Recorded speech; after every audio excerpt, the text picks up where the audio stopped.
பவானி யாரும் காவிரி யாரும் ஓடுற இந்த கொங்கு மண்டலத்தின் ஈரோடு மாவட்டத்திற்கு வருகை தந்திருக்கும் நம் வெற்றி தலைவர் ஜனநாயகன் அண்ணன் விஜய் அவர்களே, கழகத்தின் பொதுச் செயலாளர் அண்ணன் ஆனந்த் அவர்களே, கொங்கு நாட்டின் சிங்கம் இல்ல கொங்கு நாட்டின் இளம் சிங்கம் அண்ணன் செங்கோட்டையன் அவர்களே. நான் ஏன் இளம் சிங்கம் சொல்றேன்னா, அண்ணன் எப்ப டிவிகேல சேர்ந்தாரோ அப்பவே அவருக்கு 20 வயசு கம்மியாயிருச்சு. அப்பா என்ன ஸ்பீடு கூட நடக்கவே முடியல. மற்றும் மாநில மாவட்ட நிர்வாகிகளே, காவல்துறை நண்பர்களே, ஊடக நண்பர்களே, தளபதி நெஞ்சில் குடியிருக்கும் நண்பா நண்பிகளே, உங்கள் அனைவருக்கும் வணக்கம். கொஞ்சம் யோசிச்சு பார்த்தீங்கன்னா, நம்ம தலைவரும் காவிரி ஆறு மாறுதாங்க. ஆத்துக்கு ஏழை பணக்கார வித்தியாசம் தெரியாம எல்லா வயலுக்கும் பாயும். அதே மாதிரி தான் நம்ம தலைவரும் ஏழை பணக்கார வித்தியாசம் பார்க்காம, சாதி மதம் இனம் வித்தியாசம் பார்க்காம அனைவருக்கும் நல்லது மட்டுமே செய்யணுங்கிற ஒரே தலைவர் நம் தலைவர் அவர்கள். நம் தலைவர் அவர்கள் அனைவருக்கும், அனைத்து சாதியினருக்கும், அனைத்து மதத்தினருக்கும் பொதுவானவர். அதனால தான் நான் கேட்கிறேன், உங்களை பார்த்து கேட்கிறேன், அடுத்த முதலமைச்சராக யார் வர வேண்டும்?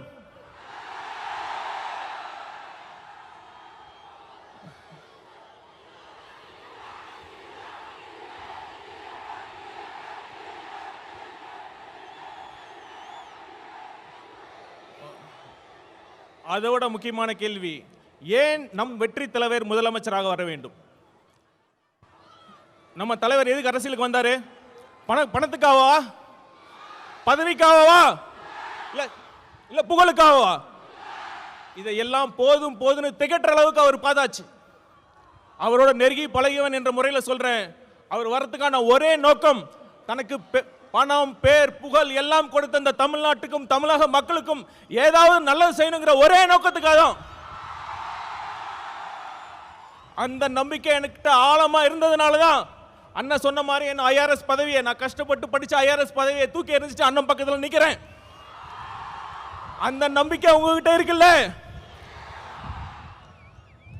உங்ககிட்ட மட்டும் இல்ல, ஒட்டுமொத்த தமிழ்நாட்டு மக்களுக்கும் அந்த நம்பிக்கை இருக்கு. தளபதி வரார், நல்லது செய்ய போறார் என்ற நம்பிக்கை இருக்கு. அடுத்து இன்னொரு விஷயம், நம்மளை பார்த்து ரசிகர் கூட்டம்னு சொல்றாங்க. ஒரு நிமிஷம், அதுக்கு நான் சொல்றேன். இப்ப நம்ம கூட அண்ணன் இருக்கார்ல, கே செங்கோட்டையன் அண்ணன் அவர்கள், ஒரு காலத்துல ஒரு தீவிர எம்ஜிஆர் ரசிகர், இன்னைக்கு ஒட்டுமொத்த தமிழ்நாடு மதிக்கின்ற ஒரு மிகப்பெரிய ஆளுமையாக இருக்கிறார் இல்லையா? இருக்கிறார் இல்லையா?